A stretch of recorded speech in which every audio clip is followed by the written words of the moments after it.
আসসালামু আলাইকুম। আপনারা কেমন আছেন? ভালো আছেন? আমি আল্লাহর রহমতে ভালো আছি, আলহামদুলিল্লাহ। আমি অনেক গরম হয়ে গেছে তেলটা। আমি একটু খাসির মাংস রান্না করব রাত্রে বেলা। আমি এখানে গরম মশলাগুলো দিয়ে দিলাম পেঁয়াজের মধ্যে। এখানে চুই ঝাল কেটে রাখছি ধুয়ে কেটে রেখে দিছি। হয়ে গেছে, কালো হয়ে গেছে। চুই ঝালগুলো ভিজে ছিল, যেন কালো হয়ে গেছে। আমি চুই ঝাল দিয়ে খাসির মাংস রান্না করবো। এই যে খাসির মাংস ধুয়ে টুয়ে রেখে দিচ্ছি আমি পানি ঝরা দিয়ে। আমি একটু খাসির মাংসগুলোই একটু পাঁচফোড়ন দিয়ে দিচ্ছি। খাসির মাংসটা যেহেতু একটু গন্ধ গন্ধ ভাব লাগে, একটু পাঁচফোড়নের সেন্ট দিয়ে দিলাম। এই জন্য পাঁচফোড়নের গ্রানটা থাকলে ভালো লাগবে, একটু গন্ধ লাগে না। খাসির মাংস একটা গন্ধ থাকে। তা ভাই বোনেরা, আপনারা কেমন আছেন? আমি রাত্রেবেলা বেশি রান্না করি না, আজকে একটু রান্না করতে আসতে হলো। বেশিরভাগই আমি সকালে করি।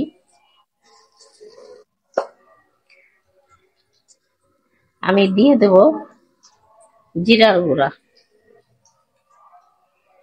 দিয়ে দিলাম জিরের গুঁড়া। আমি দিয়ে দিচ্ছি হলুদের গুঁড়া,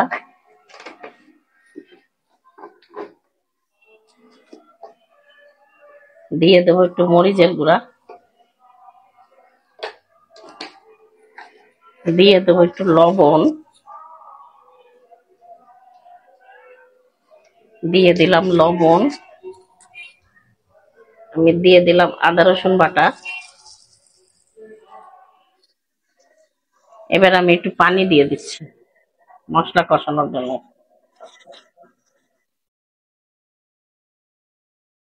মশলাটা কষানোর জন্য পানি দিয়ে দিলাম।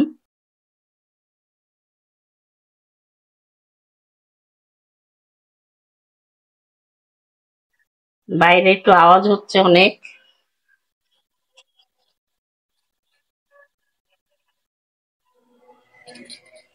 বাইরে অনেক আওয়াজ হচ্ছে একটু।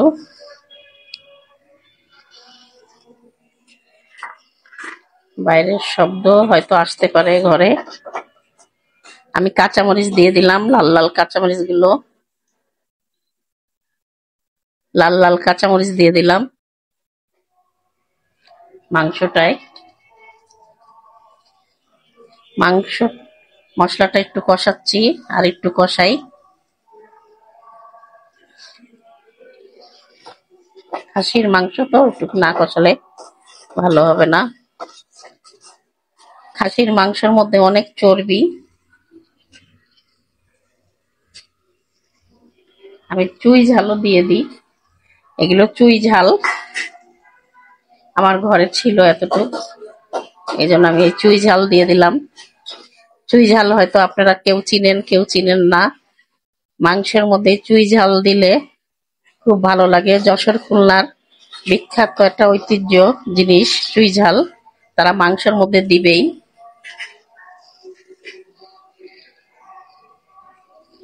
আমি এখন দিয়ে দিচ্ছি খাসির মাংসগুলো।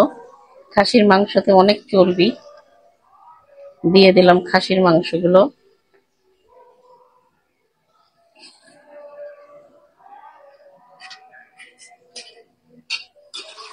আমি খাসির মাংসটা এবার নাড়াচাড়া করি একটু।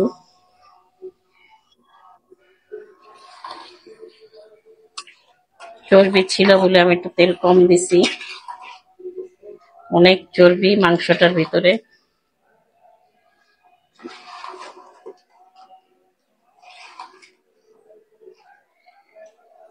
আমি এখন ঢাকা দিয়ে দেবো, একটু কষাবো।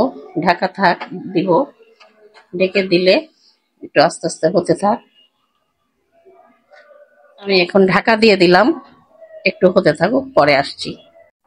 আমি এখন মাংসটা দেখি কি অবস্থা। আমার একটু কষানো হয়ে গেছে।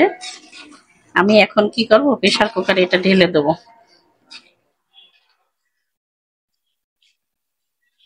প্রেসার কুকারের মধ্যে দিয়ে দেবো, তাড়াতাড়ি হয়ে যাবে সিদ্ধ। প্রেসার কুকারের ভিতরে আমি আলু দিয়ে দিছি।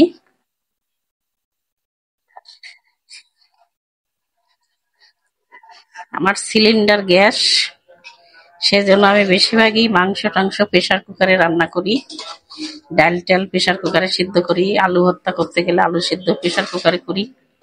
সিলিন্ডার গ্যাসে তো পোষায় না, বোঝেন না, ওইভাবে দিলে। আমার খাসির মাংসটা দেখেন কষানো হয়ে গেছে ভালোভাবে।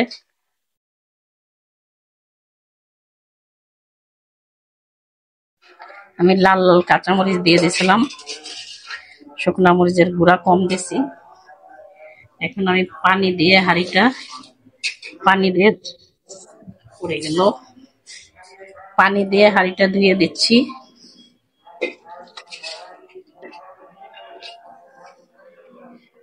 একটু দিয়ে দিচ্ছি,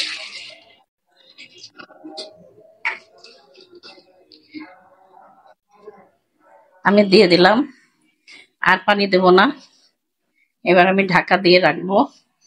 দেখেন, ঢাকা দিয়ে দিই, তারপরে হয়ে যাবে একটু পরে, তখন আমি আবার দেখাবো আপনাদেরকে। আমি এখন রেখে দিলাম। আমি এখন খুলি, দেখি কি অবস্থা। হয়ে গেছে আমার তরকারিটা, এই দেখেন তরকারিটা আমার হয়ে গেছে। এই যে খাসির মাংস দিয়ে আলু দিয়ে আমি ঢেলে নেবো একটু পরে। তা ভাই বোনেরা, আপনাদের কাছে যদি ভিডিওটি ভালো লাগে, আমাকে লাইক কমেন্ট শেয়ার করবেন, আমার পাশে থাকবেন, সাবস্ক্রাইব করবেন। আমি অনেক আনন্দিত হব আপনারা আমার পাশে থাকলে। আমাকে সুন্দর সুন্দর কমেন্ট করেন, আমি দেখে খুব ভালো লাগে। তা আমার পাশে থাকবেন। আমি এখানেই শেষ করলাম। আল্লাহ হাফেজ।